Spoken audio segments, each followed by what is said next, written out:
কিমান হল ক্ষয়ক্ষতি যুদ্ধই গাজাক পিছুৱাই দিলে ৭৭ বছৰ ঠেলি দিলে পিছুৱাই গাজাত এতিয়া পুনৰ নিৰ্মাণৰ কামকাজ আৰম্ভ হৈছে কিন্তু এই যেটো বাট এই বিশাল লক্ষ্য লৈ যদি আজিৰ তাৰিখত পুনৰ নিৰ্মাণ আৰম্ভ কৰা হয় হেহুটিয়া এটা ৰিপৰ্ট ওলাইছে এই ৰিপৰ্টত কোৱা হৈছে যে এই গুটি পুনৰ নিৰ্মাণৰ কামকাজখিনি কিয়নো গাজা সম্পূৰ্ণৰূপে শেষ হৈ গৈছে ইয়াত প্ৰায় ৭১ বিলিয়ন মাৰ্কিন ডলাৰৰ প্ৰয়োজন হ'ব স্বাগতম জনাইছো আৰু এটা বিশেষ বিষয় আপোনালোকৰ বাবে লৈ আহিছো গাজা আজি সিদিনালৈকে গাজা একেবাৰে সকলোৰে মুখে মুখে আছিল সংবাদ শিৰোনামৰ শীৰ্ষত আছিল গাজা আৰু কাৰণটো হৈছিল এখন ডাঙৰ যুদ্ধ হামাস এফালে ইজৰাইল হামাসৰ যুদ্ধ গাজা যুদ্ধখনে হাহাকাৰ পৰিস্থিতিৰ গাজাত সৃষ্টি কৰিছিল তাত আসলতে এনেকুৱা যি প্ৰায় তাত 20 লাখ মান মানুহ তাৰে প্ৰায় ৭৭,০০০ৰো অধিক লোকৰ মৃত্যু ঘটিছে বহু লোক ঘুনিয়া হৈছে স্কুল বুলিবলৈ তাত একো নাই হাস্পতাল কোনো মতেহে ২-৪খন চলি আছে চাৰিওপিনে প্ৰায় ৩,৭১,০০০ মান যি ঘৰ সম্পূৰ্ণৰূপে মাটিৰ হৈতে মিহলি হৈ গৈছে তাত কোনো থাকিব পৰা অৱস্থাই নাই কোৱা হৈছে যে গাজাত ৬০% লোকেই আসলতে তেওঁলোকৰ ঘৰেই নাই থাকিবলৈ এই গোটেই ছবিখনৰ মাজতে এটা ৰিপৰ্ট ওলাইছে আৰু ৰিপৰ্টত কোৱা হৈছে যে আজিৰ তাৰিখত গাজাক যদি পুনৰ নিৰ্মাণ কৰা হয় কিমান ধনৰ প্ৰয়োজন হ'ব কিমান যদি আমি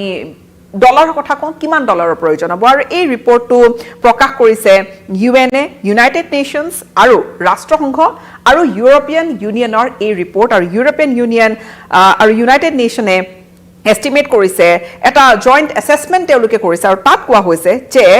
৭১ বিলিয়ন মাৰ্কিন ডলাৰতকৈও অধিক ধনৰ অধিক পুঁজিৰ প্ৰয়োজন হ'ব যদি আজিৰে পৰা গোটেই আসলতে নিৰ্মাণ কাৰ্য আৰম্ভ হয় আৰু এই গোটেই নিৰ্মাণ কাৰ্য এটা বা দুটা বছৰতো সম্পূৰ্ণ নহ'ব ক'বলৈ গ'লে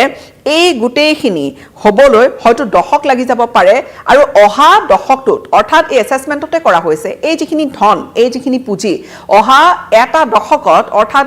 অনাগত 10টা বছৰৰ ভিতৰত সম্পূৰ্ণৰকে ইমানখিনি পুঁজিৰ অন্তত প্ৰয়োজন হ'ব যাৰ জৰিয়তে বা যিখিনি পুঁজিৰ জৰিয়তে গাজা পুনৰবাৰ আগৰ দৰে কৰি তুলিব পাৰি পুনৰ কৈছো গাজা ৭৭ বছৰলৈ পিছুৱাই গ'ল গাজা ৭৭ বছৰ পিছুৱাই যোৱা মানে ভাবক একেবাৰে বেছিকৰ পৰা তেওঁলোকে আৰম্ভ কৰিব লাগিব যিখিনি বেছিক নিড যিখিনি মৌলিক যিখিনি তেওঁলোকৰ আসলতে ডে টু ডে প্ৰত্যেক দিনে যিখিনি সাধাৰণ নলা নৰ্দমাৰ পৰা আৰম্ভ কৰি খোৱা পানী স্যানিটেশন তেওঁলোকৰ ঘৰ দুৱাৰ থাকিবলৈ ঠাই এই গোটেইখিনি সামৰি খাদ্য আছে যদিও বা তাত বিভিন্ন ধৰণৰ এইড অৰ্থাৎ সাহায্য আগবঢ়োৱা হৈছে কিন্তু স্থায়ীভাৱে গাজাক সেলফ সাফিচিয়েন্ট কৰিবলৈ বা গাজাক সেই পূৰ্বৰ দৰে অন্তত কিছু অৱস্থালৈ ঘূৰাই আনিবলৈ হয়তো এটা দশক মানৰ প্ৰয়োজন হ'ব পুনৰবাৰ কম এই যি দুবছৰীয়া সংঘাত যোৱা অক্টোবৰ মাহত সংঘাত অৰ্থাৎ যুদ্ধ বিৰতি হ'ল যুদ্ধ বিৰতিকো বহুতে ফ্ৰেজাইল বুলি কোৱা গৈছে তাৰ পিছতো প্ৰায় ৭০০ অধিক লোকৰ মৃত্যু ঘটিছে যুদ্ধ বিৰতি হোৱাৰ পিছতো গাজাত বৰ্তমানৰ যি বডিয়ে গোটেই বিষয়বোৰ চোৱাচিতা কৰি আছে তেওঁলোকে ইজৰাইলক ইয়াৰ বাবে জগৰীয়া কৰে ইজৰাইলৰ বিৰুদ্ধে তেওঁলোকে পুনৰবাৰ অভিযোগৰ আঙুলি টুৱায় ইয়াৰ মাজতে দুবছৰ যি যুদ্ধ চলিছিল হামাসে আক্ৰমণ কৰিছিল ইজৰাইল ৭ অক্টোবৰ ২০২৩ত আৰু সেই আক্ৰমণ কৰাৰ দিনটোৰ পৰাই ইজৰাইলে তাৰ পিছত যি প্ৰত্যাক্ৰমণ আৰম্ভ কৰিলে সেই দিনটোৰ পৰাই যদি ধৰি লওঁ ২টা বছৰ কোঙা হৈ গৈছে গাজা ভয়ংকৰ অৱস্থাৰ মাজত আৰু গাজা ষ্ট্ৰিপত এনেকুৱা অৱস্থা যে তাত শিশুৰ পৰা একেবাৰে বৃদ্ধজনলৈকে কোনো হাৰি যোৱা নাই 20 লাখৰ পপুলেশ্যন তেওঁলোকৰ সকলোৱে কৰবাত নহয় কৰবাত আশ্ৰয় থলীতে থাকিবলগীয়া হৈছে এবাৰ নহয় দুবাৰ নহয় 10 বাৰ 20 বাৰ কেইবাবাৰো তেওঁলোকে মাল্টিপল টাইমছ তেওঁলোকে নিজৰ স্থান হলাবলগীয়া হৈছে আজি ইয়াত অভিযান চলিছে ইজৰাইলে কৈছে ইয়াত অভিযান চলাম বুলি তেওঁলোক তাৰ পৰা আঁতৰি যাবলগীয়া হৈছে অৰ্থাৎ স্থানান্তৰ হৈ আছে তেওঁলোক অহৰহ স্থানান্তৰ হ'বলগীয়া হৈছে কেইবাৰ হৈছে হয়তো তেওঁলোকে হিচাপ ৰাখিবলৈ বাদ দি দিছে এনেকুৱা অৱস্থা এই দুবছৰীয়া কনফ্লিক্টৰ পিছত গাজাত এতিয়া এটা ৰিবিল্ডিঙৰ অৰ্থাৎ পুনৰ নিৰ্মাণৰ ক'বলৈ গ'লে এক পৰ্বতসম এক লক্ষ্য আৰু প্ৰত্যাহ্বান সম্পূৰ্ণৰূপে প্ৰত্যাহ্বান আৰু এই প্ৰত্যাহ্বান এইবাবেও কিয়নো যিমান আসলতে তাত কংক্ৰিটৰ টুকুৰা এই যিবোৰ মোৰ পিছফালে থকা কিছু দৃশ্য আপুনি হয়তো ফটোখনত দেখিছে এই যিবোৰ কংক্ৰিট সম্পূৰ্ণৰূপে ভাঙি গৈছে হাজাৰ টন ইয়াত কংক্ৰিটৰ সৃষ্টি হৈছে সেই কংক্ৰিটবোৰ কলৈ নিব কি কৰিব মুঠৰ ওপৰত ক'বলৈ গ'লে চাৰিওপিনে প্ৰত্যাহ্বান আৰু এই জইণ্ট এছেছমেণ্টটো কোৱা হৈছে এছেছমেণ্টৰ কিছু আন তথ্য ইউৰোপিয়ান সংঘ আৰু ইউনাইটেড নেশ্যনছ ৰাষ্ট্ৰসংঘই এষ্টিমেট কৰিছে যে মাৰ্কিন ডলাৰ ৭১ বিলিয়ন মাৰ্কিন ডলাৰৰ অধিক প্ৰয়োজন হ'ব অহা পৰৱৰ্তী যিটো দশক আহিব সেই পৰৱৰ্তী অৰ্থাৎ ধৰি লওঁ অহা 10 বছৰলৈকে তেতিয়াহে গাজা সম্পূৰ্ণৰূপে গোটেই টেৰিটৰি গোটেই অঞ্চলখিনি পুনৰ নিৰ্মাণ কৰিব পৰা যাব Gaza rapid damage damage and needs assessment বুলি কোৱা হৈছে, ইয়াক নাম দিয়া হৈছে। সোমবাৰে ৰিলিজ কৰা হৈছে এই ৰিপৰ্ট, এই ডেটা, আৰু তাত কোৱা হৈছে এই যিখন যুদ্ধ দুবছৰীয়া সম্পূৰ্ণৰূপে বিধ্বংসী, এক প্ৰকাৰ দুৰ্যোগৰ এক সৃষ্টি কৰি দিছে মানৱ সমাজখনৰ ওপৰত বা হিউমেন ডেভেলপমেণ্টৰ ওপৰত। এটা ৰিপৰ্টত কোৱা হৈছে ক্যাটাষ্ট্ৰফিক ইম্পেক্ট বুলি, অৰ্থাৎ ভয়ানক, আৰু লগতে কিমান ফাইনেন্সিয়েল তেওঁলোকক ধনৰ কিমান প্ৰয়োজন হ'ব, তেওঁলোকক আৰ্থিকভাৱে তেওঁলোকক কিমান আচলতে সবল কৰি তুলিব লাগিব। কোৱা হৈছে যে ২৬ বিলিয়ন মাৰ্কিন ডলাৰ কেৱল অহা ১৮ মাহৰ ভিতৰতে লগা হ'ব, প্ৰয়োজন হ'ব। আৰু ইয়াৰ কাৰণটো হৈছে যে যিখিনি বেছিক ছাৰ্ভিচ, খোৱা পানী বা ঘৰ নিৰ্মাণ কৰি দিয়া, শৌচাগাৰ, এই ধৰণৰ গোটেই যদি নিৰ্মাণ কৰিব লাগে, বেছিক নিড বা ইকনমিক বেছিক ৰিকভাৰী যদি কৰা হয়, তেনেহ'লে অহা ১৮ মাহৰ ভিতৰতে এই ২৬ বিলিয়ন মাৰ্কিন ডলাৰৰ প্ৰয়োজন হ'ব। ফিজিকেল ইনফ্ৰাষ্ট্ৰাকচাৰ, অৰ্থাৎ যিবোৰ আন্তঃগাঁথনি, ঘৰ দুৱাৰ, দলং পাতি বা যি ধৰণৰে নাথাকক কিয়, ৰাজহুৱা স্থান, ৰাজহুৱা ঘৰ, এনেকুৱা যদি চৰকাৰী কাৰ্যালয় বা যি ধৰণৰ আছে, সেয়া যিমান ডেমেজৰ এষ্টিমেট কৰা হৈছে, যিমানখিনি ক্ষয় ক্ষতি হৈছে, ইয়াক কোৱা হৈছে প্ৰায় ৩৫ বিলিয়ন মাৰ্কিন ডলাৰৰ ক্ষয়ক্ষতি হৈছে। যদি ইয়াক আমি সংখ্যা হিচাপত ক'ব পাৰোঁ, ইকনমিক আৰু ছ'চিয়েল লছৰ কথা যদি কোৱা হয়, তেনেহ'লে এই ৰিপৰ্ট মতে কোৱা হৈছে প্ৰায় ২২.৭ বিলিয়ন মাৰ্কিন ডলাৰৰ ৰিপৰ্টত কোৱা হৈছে যে ক্ষয়ক্ষতি হৈছে বা লোকচান হৈছে। চিজফায়াৰ হ'ল, চিজফায়াৰ হোৱা যদিও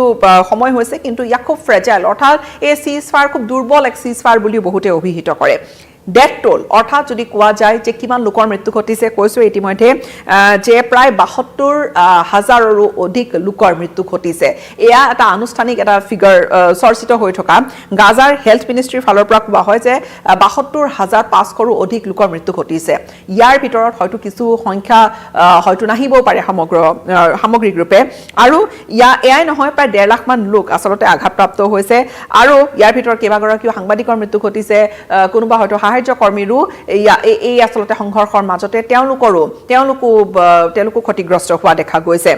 গাজাৰ চৰকাৰী মিডিয়া অফিচে তেওঁলোকে জনাইছে যে ইজৰাইলৰ বিৰুদ্ধে তেওঁলোকৰ অভিযোগ যে ২,৪০০ মান ইজৰাইলে যুদ্ধ বিৰতি ইতিমধ্যে ভংগ কৰিছে। আৰু ইয়াৰ সমান্তৰালকৈ ৰাষ্ট্ৰসংঘৰ ফালৰ পৰা কোৱা হৈছে যে এই যিবোৰ এয়াৰ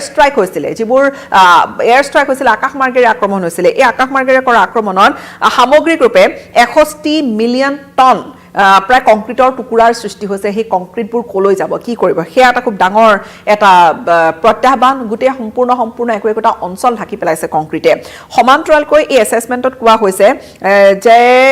প্ৰায় ৩,৭২,০০০ মান ঘৰ সম্পূৰ্ণৰূপে শেষ হৈ গৈছে, আৰু সম্পূৰ্ণৰূপে তাত থাকিব পৰা কোনো অৱস্থাই নাই, সম্পূৰ্ণৰূপে মাটিৰ সৈতে মিহলি হৈ গৈছে। ৫০%ৰো অধিক হস্পিটেল সম্পূৰ্ণৰূপে বেয়া হৈ গৈছে, কোনো ধৰণৰ তাত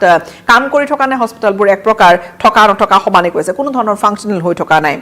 ইয়াৰ উপৰিও কোৱা হৈছে যে গাজাৰ যিটো ইকনমি, যুদ্ধৰ পূৰ্বে যিটো ইকনমি আছিলে, সেই ইকনমিৰ পৰা আজিৰ তাৰিখত 84% শ্ৰিংক হৈছে ইকনমি। অৰ্থাৎ কি ডাঙৰ এটা ইম্পেক্ট পৰিছে গাজাবাসীৰ ওপৰত, সেয়া অনুমান কৰিব পাৰে। আৰু কোৱা হৈছে যে ১.৯ মিলিয়ন লোক, তেওঁলোকৰ প্ৰায় ৬০% লোকে তেওঁলোকে নিজৰ ঘৰ হেৰুৱাইছে, তেওঁলোকে ইয়াৰ পৰা তালৈকে যাবলগীয়া হৈছে। যি খোৱা বোৱা বা বিশেষকৈ খেতি বাতিৰ কথা কওঁ, খেতি বাতিৰো ভয়ংকৰ ৰূপত তেওঁলোকৰ ক্ষতি হৈছে, স্বাস্থ্য খণ্ডত ক্ষতি হৈছে। আৰু এনেকুৱা যিখিনি লছ আচলতে কৰিবলৈ, পুনৰবাৰ কাৰ্যক্ষম কৰি তুলিবলৈ বছৰৰ পিছত বছৰ লাগিব। আৰু তেতিয়ালৈকে এই যিখিনি শিশু, এই যিখিনি কণমানি, ধৰক ৫ বছৰৰ তলৰ শিশু, তেওঁলোকেও আটাইতকৈ বেছি আচলতে তেওঁলোক ক'ৰবাত নহয় ক'ৰবাত প্ৰভাৱিত হৈছে, তেওঁলোক বহুত ঘূণীয়া হৈছে, তেওঁলোকে দীঘলীয়া তেওঁলোকৰ লাইফ লং এটা ইম্পেক্ট তেওঁলোকৰ এই যুদ্ধখনে ক'ৰবাত পেলাব। পুনৰবাৰ কৈছোঁ যে ৭৭ বছৰ পিছুৱাই দিছে গাজাক এই গোটেই ঘটনাটোৱে। গাজাৰ পুনৰ নিৰ্মাণৰ কাম আৰম্ভ হৈছে লাহে লাহে, কিন্তু ইয়াৰ কোৱা গৈছে যে এই যি এটা বৃহৎ পুঁজিৰ প্ৰয়োজন হ'ব, কিন্তু পুঁজি ক'ৰবাত যোগাৰ হৈ গ'লেও এই যিটো সময় লাগিব, এদিনতে এটা ঘৰ তৈয়াৰ কৰিব পৰা নাযায়, সেয়া আমি সকলোৱে জানো। তাৰ ওপৰত এই যি